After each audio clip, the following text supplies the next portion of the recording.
to the Bulls. I'm taking a look at the Eastern Conference standings right now, and the Heat, the Bulls, and the Cavaliers are three of the top 5 teams. What do you guys think about that? 3 teams that most probably wouldn't think would be in the top half of the standings. 2 or 3 not make sense, but kind of make sense. 1 has me so baffled.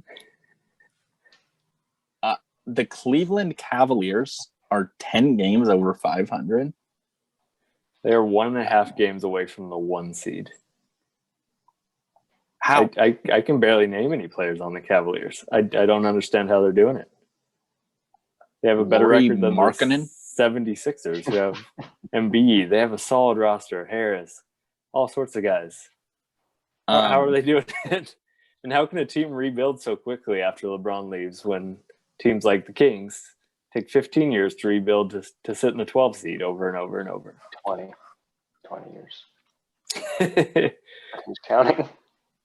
What's your thoughts on that, Sterling? What do you think the Kings would have to do?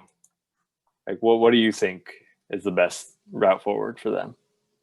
Well, I think you obviously get rid of a few players. I think you could build a package around Buddy, Harrison, and I guess Bagley. I'm not sure how many people want Bagley, though he's put up some good numbers in the last like 2-3 weeks, I think. But that's it. Who being like a small market, because the Jazz deal with this too. That's why we have to pay, Rudy Gobert a bunch of money. We're not going to get the, LeBron James, Joel Embiid, like that. They're just not coming to like Utah, Sacramento. It'd be hard. So like, what's the one player that is like actually on like the Kings, level that they could go out and get? Do you think? Like who? Well, I don't know how real it was, but I just saw today that there was an offer from the Sixers. It was Simmons for Tyrese and a couple first-round picks, if I'm not mistaken. Okay, but then you have to think of that, though, is he's being traded. It's not a free agent signing, it's a trade. Is he even he's going to come to Sac and be like...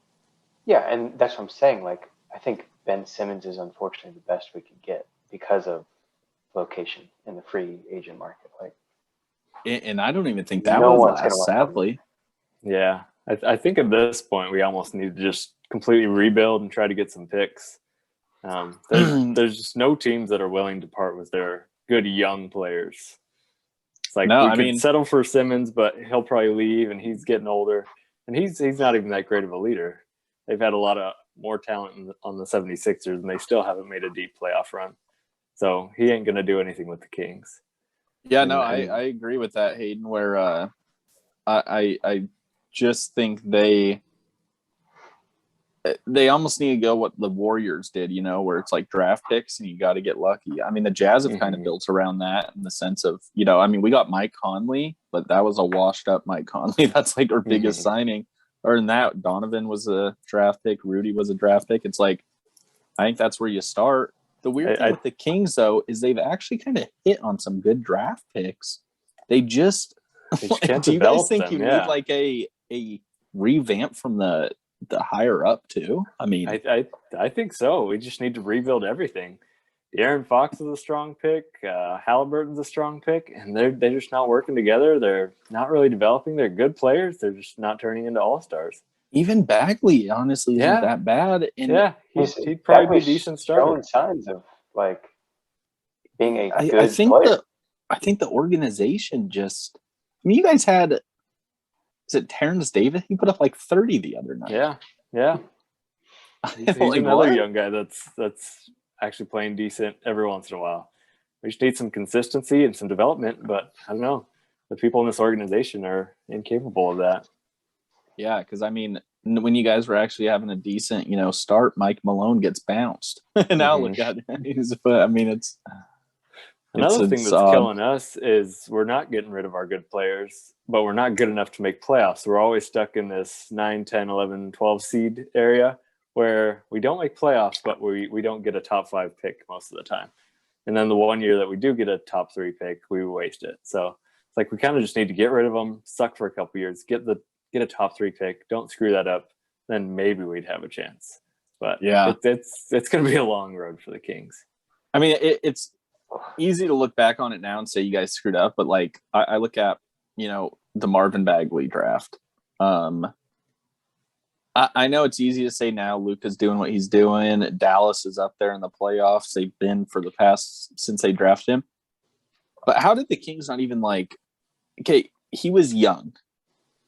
He had just won the European MVP. Okay, that's not like a small. It's a good league. It's a good, solid league.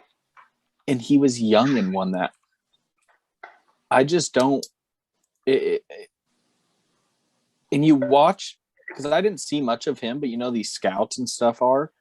If you watch his old highlights that the Kings and all these people watched, he was good in Europe.